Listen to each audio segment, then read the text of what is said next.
with your host, Andrew Romanella.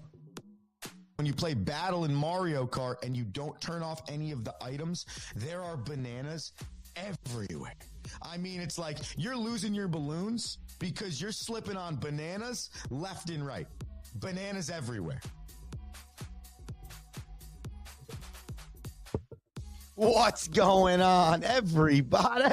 Hey, welcome in to another edition of The Rome Show here on 12ouncesports.com, broadcasting live on YouTube, Roku TV, and Amazon Fire TV, whatever you call it. I am Andrew Romanella. Happy Valentine's Day to the people out there. It's Friday. It is February 14th. It is 2020. And we are excited to talk to you about a big USA victory last night in the Four Nations Cup. The Team USA hockey team took down Finland 6-1.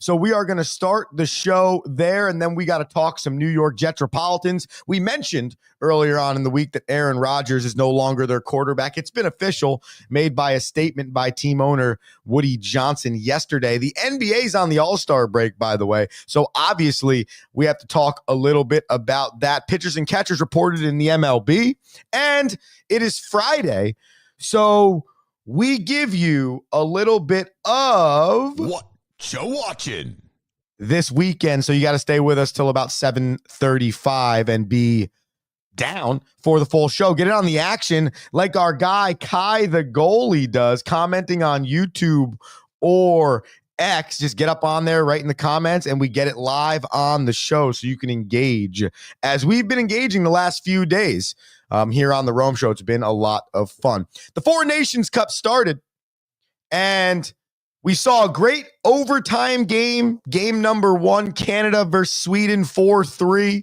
Mitch Marner overtime goal. Sidney Crosby, 3 assists. We talked about it yesterday. Last night, Team USA took on Finland.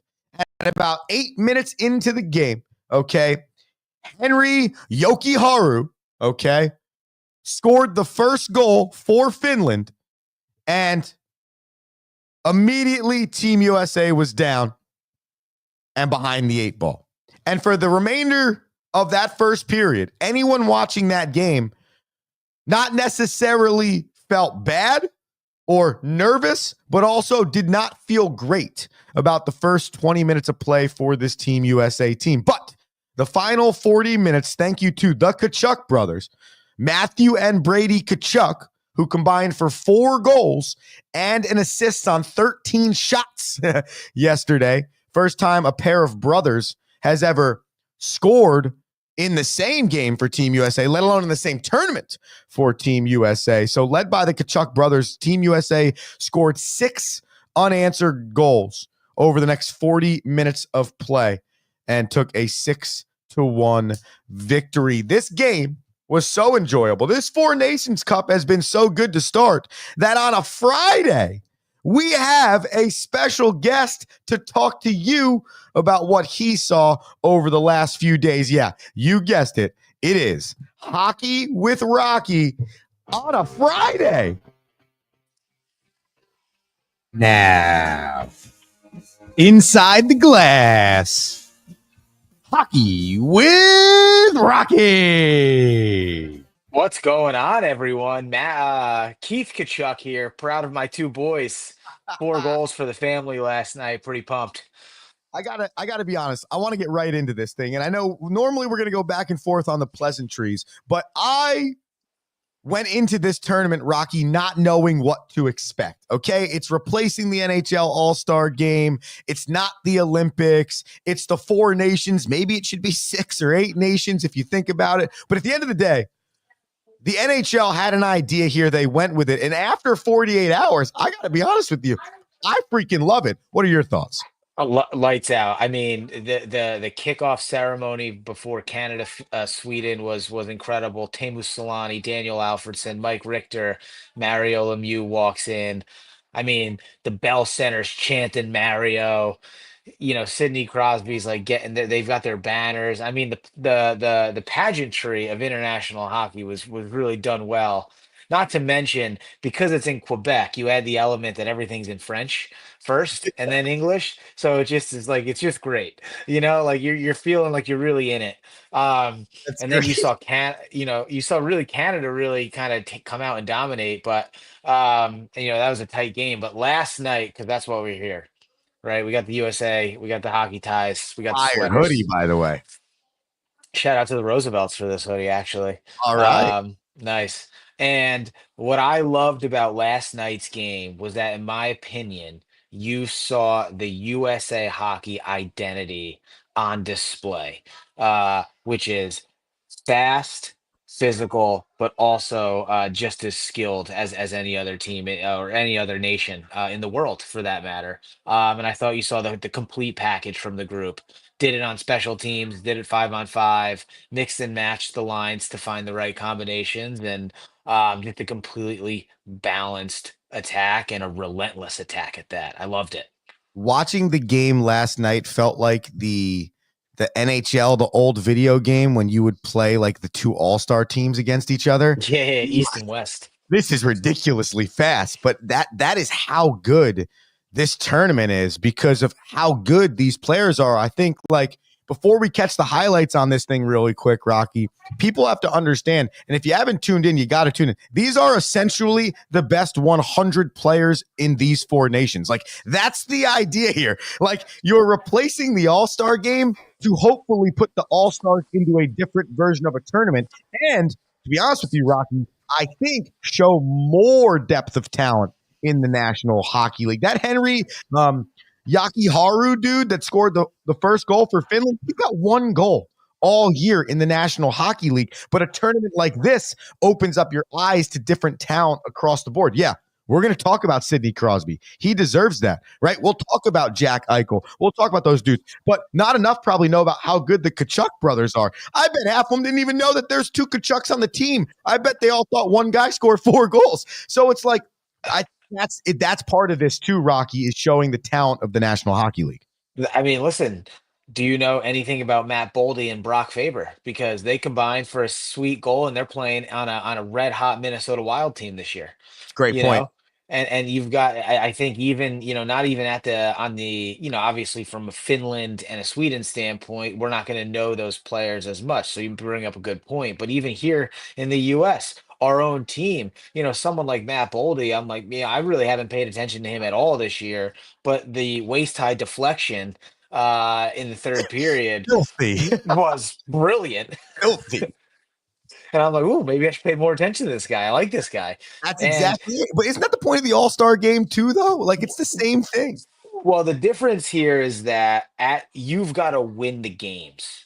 And that is what's most important. And so you're starting to see, this is where I believe there's some crossover with baseball, is that you've really had to look at position, and you also had to look at situational talent, right? Who's going to be great in defensive situations? Who's going to be great on faceoffs? I mean, if you look at the stat, the US really had 3 guys taking faceoffs. It was Jack Eichel, it was JT Miller, and it was Vincent Trocheck. I mean, excuse me, Austin Matthews. JT Miller had the fourth most, but like, you know, you got someone like Vincent Trocheck who plays on the first line or second line 1A on his team, takes every face off, and now you come here, you've got to play a role, maybe a third line centerman role, and you've got to fill that. And so, you see that situational talent even more so, which is great.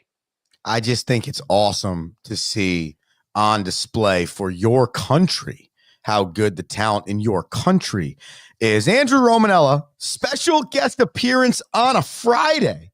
Rocky Romanella. I can't handle this too, Rocky Romanella.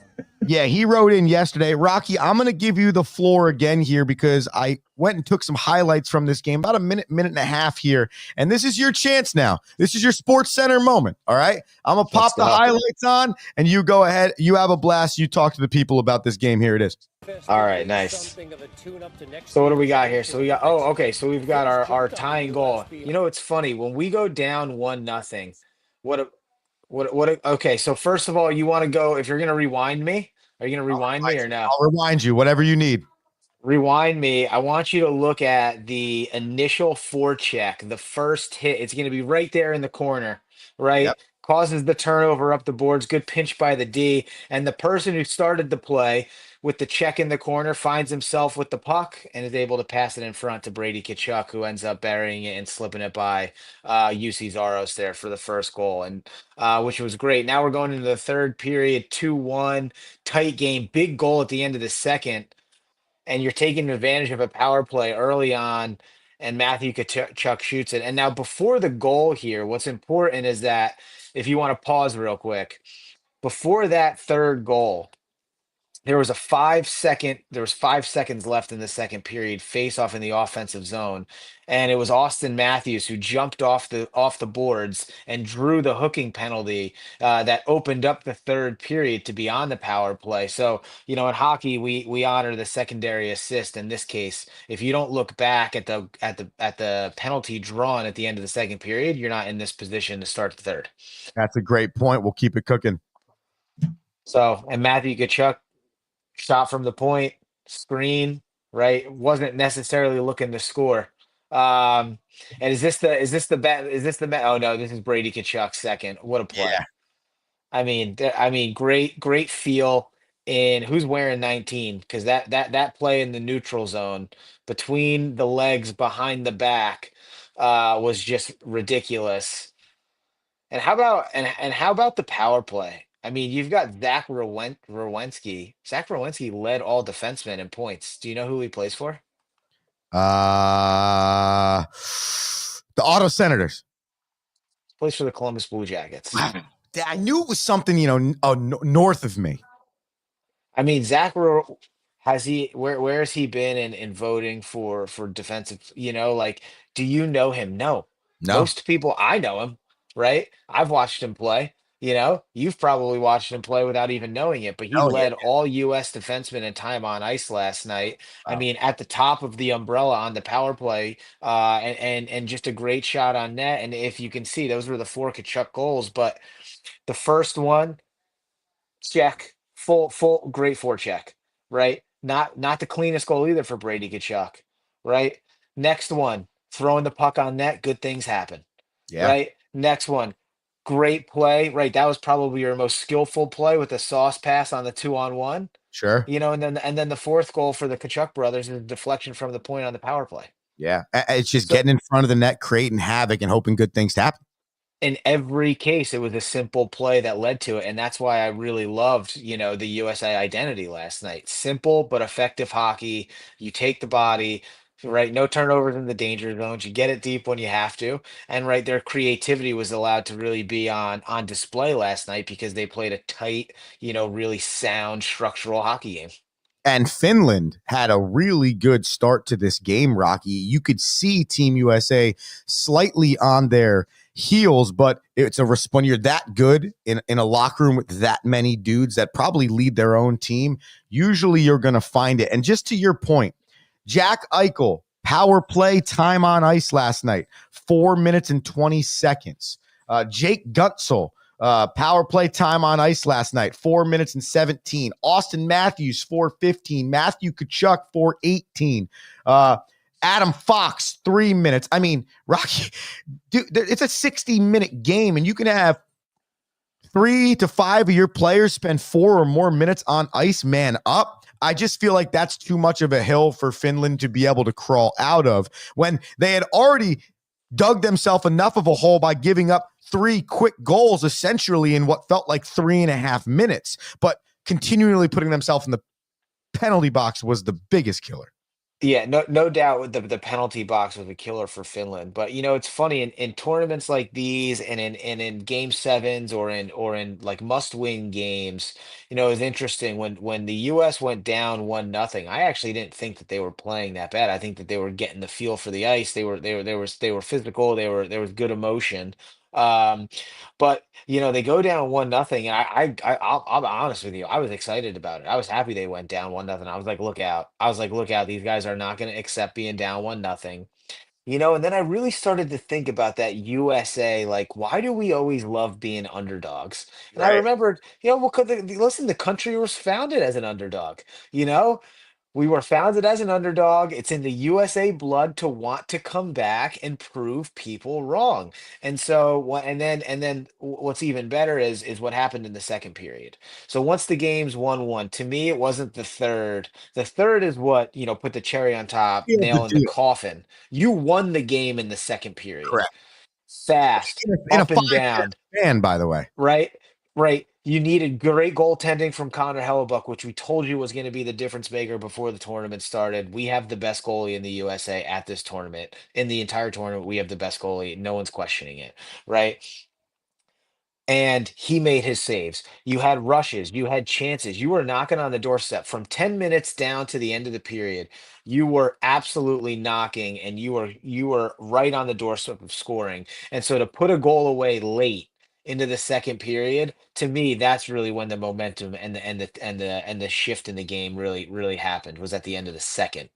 I agree. Um, And you take that over into the third, and by nature, you need to dominate the last 20 minutes of the game. Whether you're losing or you're winning, that last 20 minutes is so key. And Team USA, I think Rocky just went from 0 to 600 in that I third. mean, and Jake Gensel comes down the left wing, takes that pass, and absolutely snipes 11 seconds later. Oh, Yeah. that's just oh, come on. Oh, we're locked. Yeah, we're locked. Yeah, I could. You just go. If you're Finland, you're on the bench.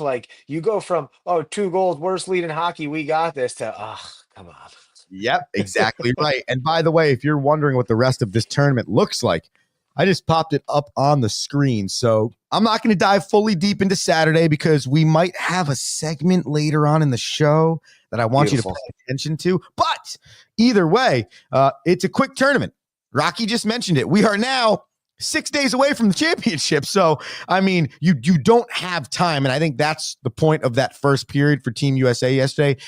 By nature, Rocky's right. It really wasn't that big of a deal. All these dudes have found themselves down 1 goal with 52 minutes left in a hockey game. But when you only have 3 games to make your mark on whether or not you're getting to the championship game, every 20 minutes matters. And Team USA flipped that script and played exactly how everyone expected them to play last night. Now, Rocky, okay, usually we take a commercial break here, all right? But I know there's some more things that we want to talk about that are not even in hockey, at least on this show. I want to talk a little bit about the Jets saying goodbye to Aaron Rodgers. And I want to kind of talk a little bit about the Johnny Gaudreau thing, because I don't know if you saw, did you see they put the jersey up for the player of the game in his locker? Jersey up for player of the game in his locker. His dad was with the team for a few practices before, spent a lot of time. So yeah, I have seen some of that stuff. So if you'd like to stay past the commercial break and talk a little bit of that with us, you're more than welcome. If not, you can save it for Tuesday. Your call. I think I'm going to stay. I mean, it's Valentine's Day, and I love the people. Let's do it. Happy Valentine's Day. The Romanellas love the people. Hopefully the people love the Romanellas. It's the Rome Show. It's Rocky. It's Andrew. It's you. It's 12 Ounce Sports. It's a commercial break. We're back after it.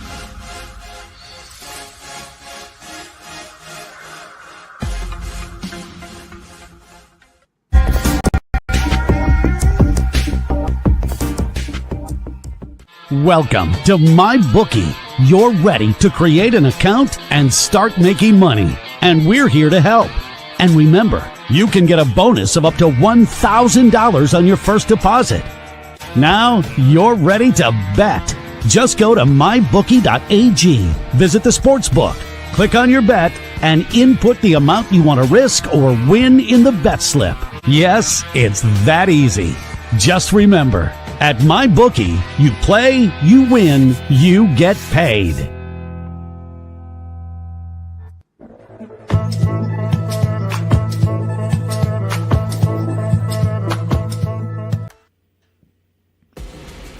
Need tickets to that next event? Well, at 12 Ounce Sports, we've got them with soccer anywhere in the world. Tickets to any venue, any sport. Want to go to NCAA or NFL football matches? We've got them. Yeah. Baseball at every level. Every Power 5 matchup is available. Don't forget, costumes and paint are optional.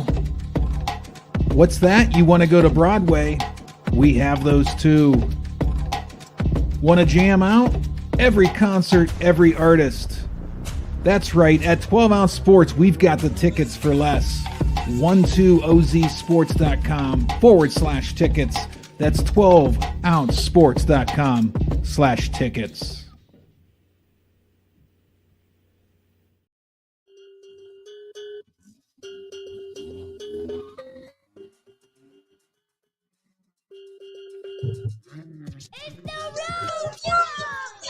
Yeah, that's right. And you should know it because you've been listening to it for the last 22 minutes. I'm Andrew Romanella. We are joined by, depending on the day, more times than not, the Rocky Romanella. But when we're at our own household, it might be the other Rocky Romanella. Nonetheless, we're talking USA. We're talking Four Nations Cup. And we are about to talk New York Jetropolitans as well. If you got any opinions on Team USA's victory last night, Aaron Rodgers no longer being the quarterback of the Jetropolitans, or as our write-ins went yesterday, a random question that tangents the show, but in such an elite way, feel free to dive in. Now, Rocky, I'm not going to try and tangent you. Oh, by the way, the social media, the Rome Show 1, Instagram, Facebook, X, TikTok, all the things. I'm not going to tangent this show too much. Okay, but yesterday somebody wrote in and they asked, what is harder, to be the quarterback of a football team or to be the goalie of a ice hockey team? I threw in the catching position as well. Do you got a quick opinion on that before we get to the honoring of Johnny Gaudreau?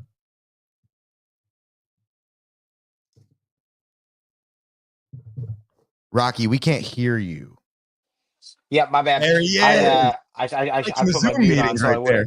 Yeah. I didn't want to do. I didn't want to like get in the way of the commercial, so I muted myself. No doubt. Go ahead.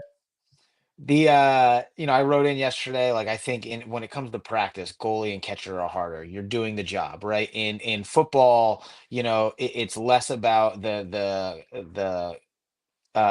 battle and the work, and more about like your cadence and your timing and making sure that everyone's on the right page. So, physically intensive, not as much. And then I was thinking about a different way, like, well, what's a different combination here? And I came up with quarterbacks and catchers become coaches, goalies become analysts. And which was, I thought, was like another comparison, whereas like the quarterback and the catcher position will translate more to strategy and in-game decision making, Sure. whereas the goaltender is going to see, they're going to be able, they see that, they watch the game, right? So they see what happens, so they'd be able to kind of maybe pick apart and analyze where things or why things happen.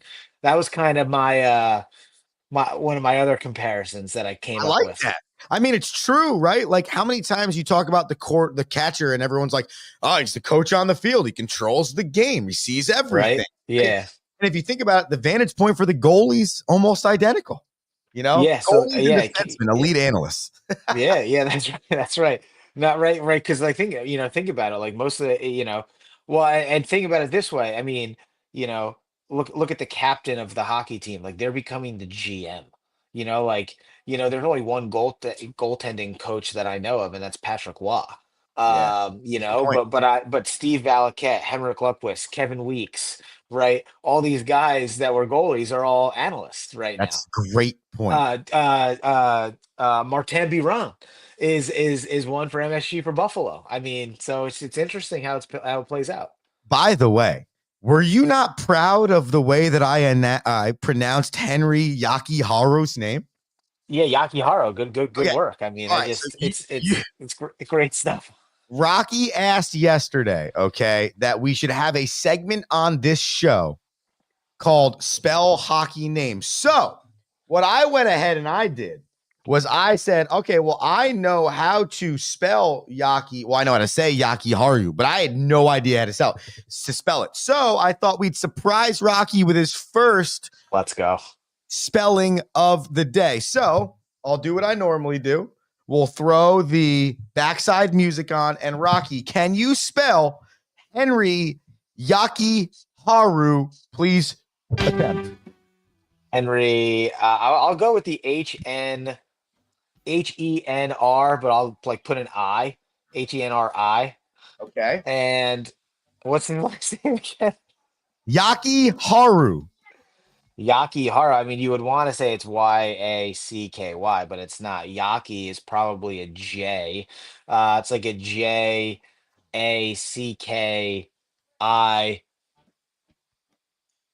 Jackijuro. I got to be honest with you. Okay. You're so good at knowing hockey. Now, you didn't spell it right, but look how close. It's up on your screen. Look how Oh, okay. close. I got a couple J's in there and the I.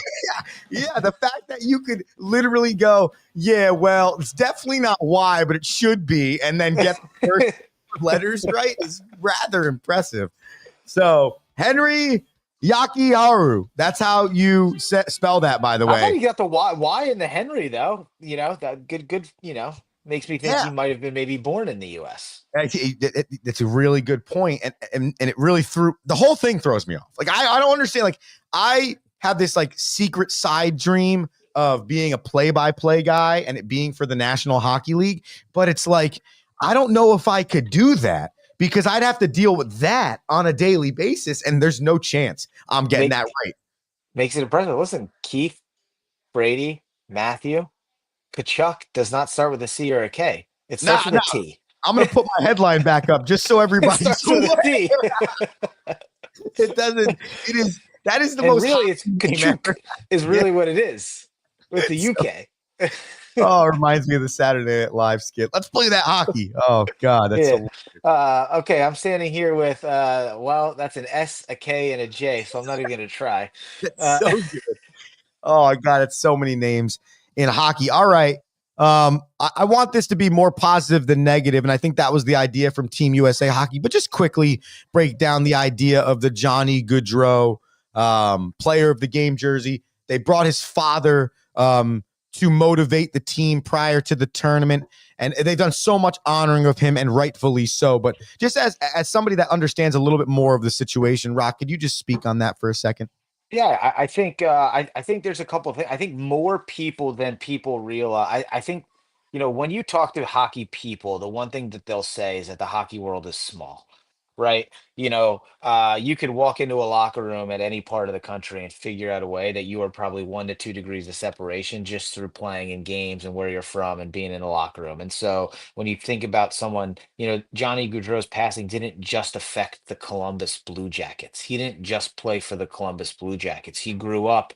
He played hockey throughout New Jersey and New York and in the Northeast and all across the country. He played on Team USA as a junior. He played in college, right? So you've got teammates on this team that not only played with him in the NHL, but they've played with him in college. They grew up with him, like they know his family. And one thing about hockey is that it is a family-based sport. Oh, I'm gonna sneeze.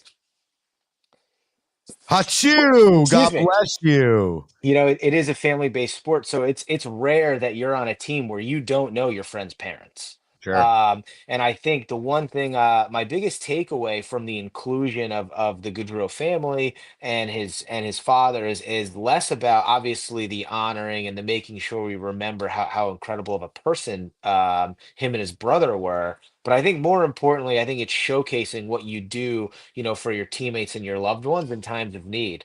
I would hope, and I really do believe that the goal and the intent of having, Mr. Goudreau at these events is less about motivating the players and actually more about helping that man recover and move on, from that tragic loss, which will never be the same for him. So, and I think that that's probably what I am paying attention to most is how hopeful I am that it's helping their family, move on, rather than, motivate me to win a game. Yeah, no, I couldn't agree with that more. It's a fantastic take on it. And it just goes to show you what this sport is like. The fact of the matter is, and Rocky has said this his entire life, half the country doesn't watch hockey because they don't understand it because they can't skate. And when you can't physically put yourself in the moment, even if you're not good at it, I could shoot a basketball so I can feel what making a three feels like. I can hit a baseball so I know what that feels like.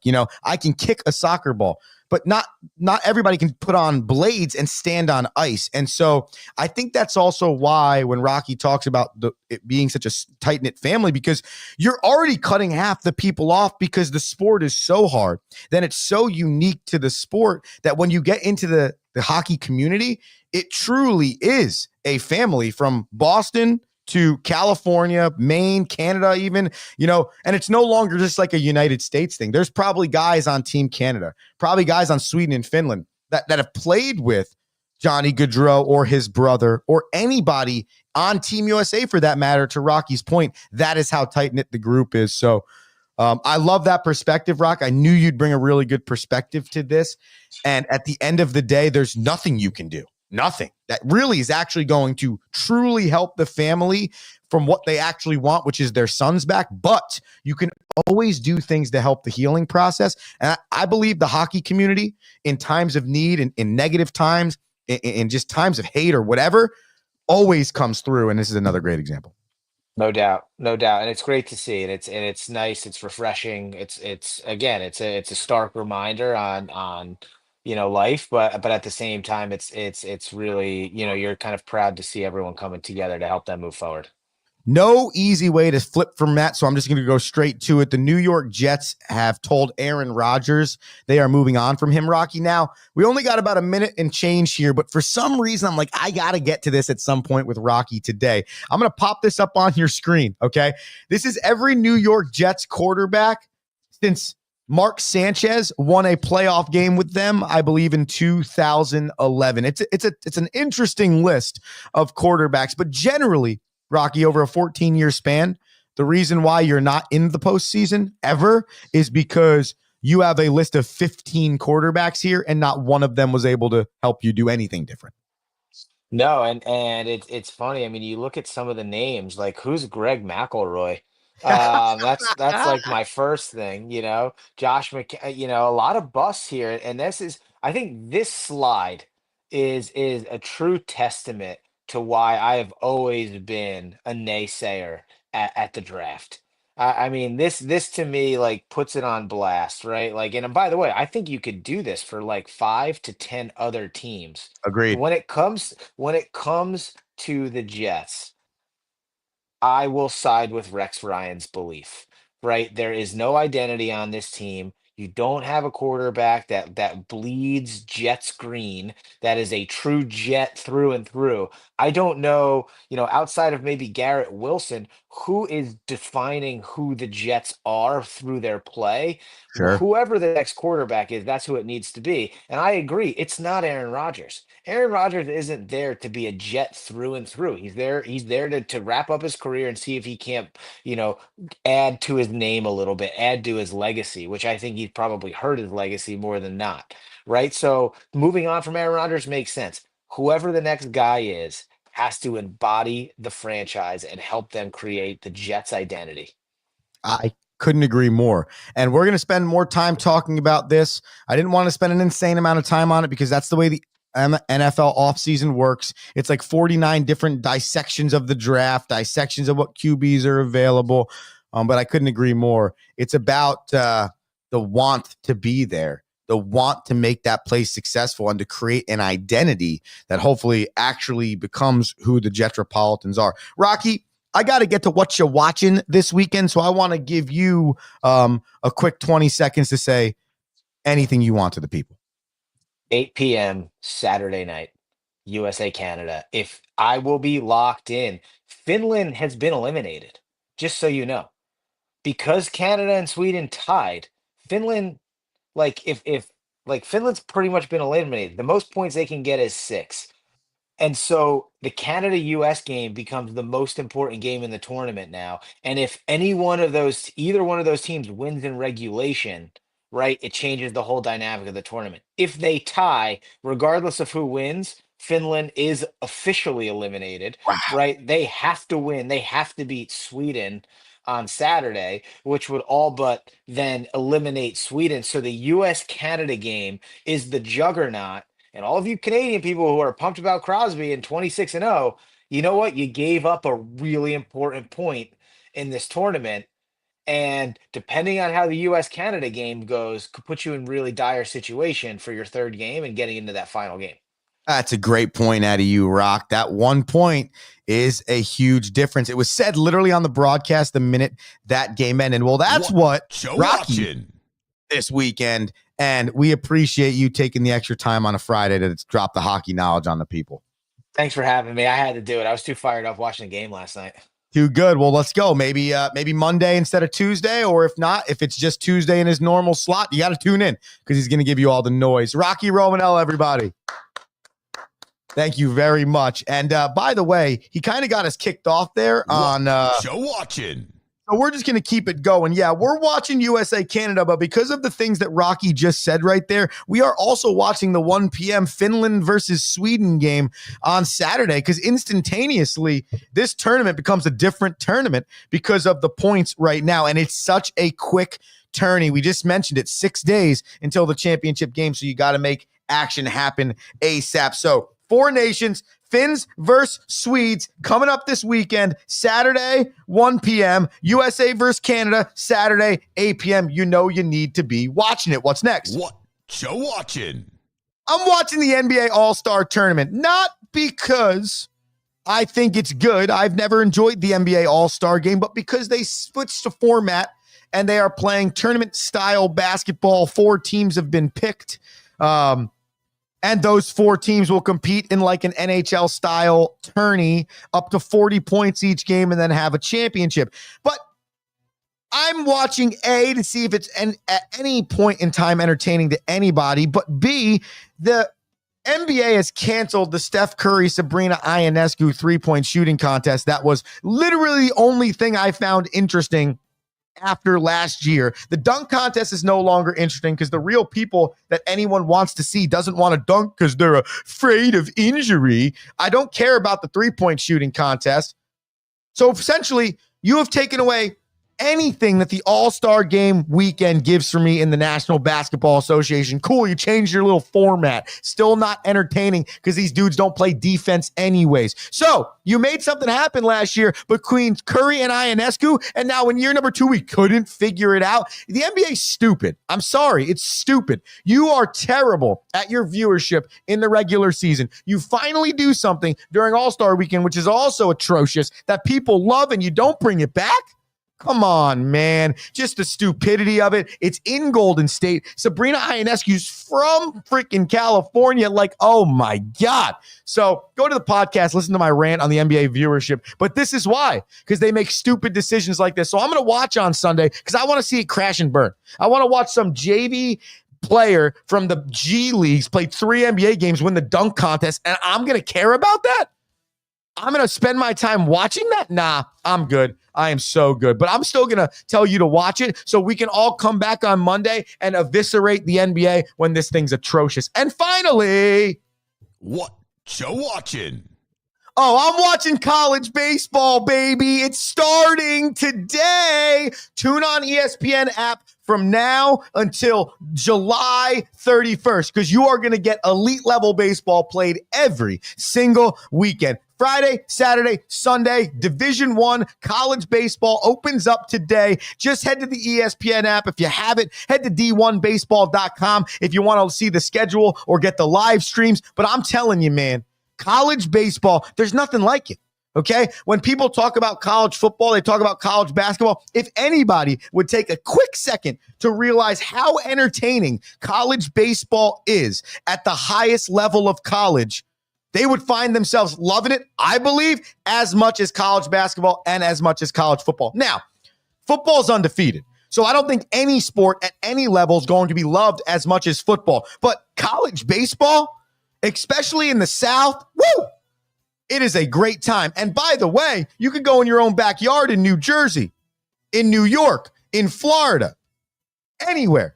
And you can find Division I, Division II, Division III baseball, junior college baseball. That's elite to watch.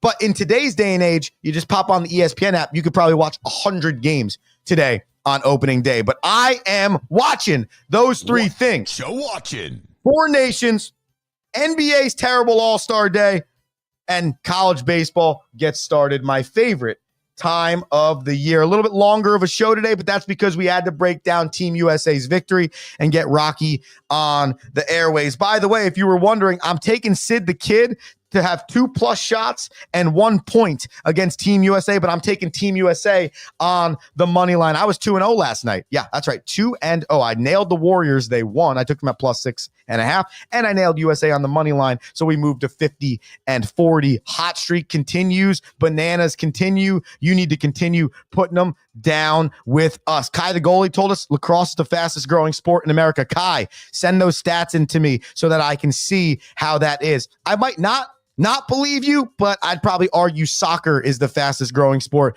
because of cost and the ability to play it a little bit easier. But we're not going to have that conversation right now. We'll see you guys on Monday. The Rome Show. Andrew Romanella saying, have a great weekend. Be electric and peace.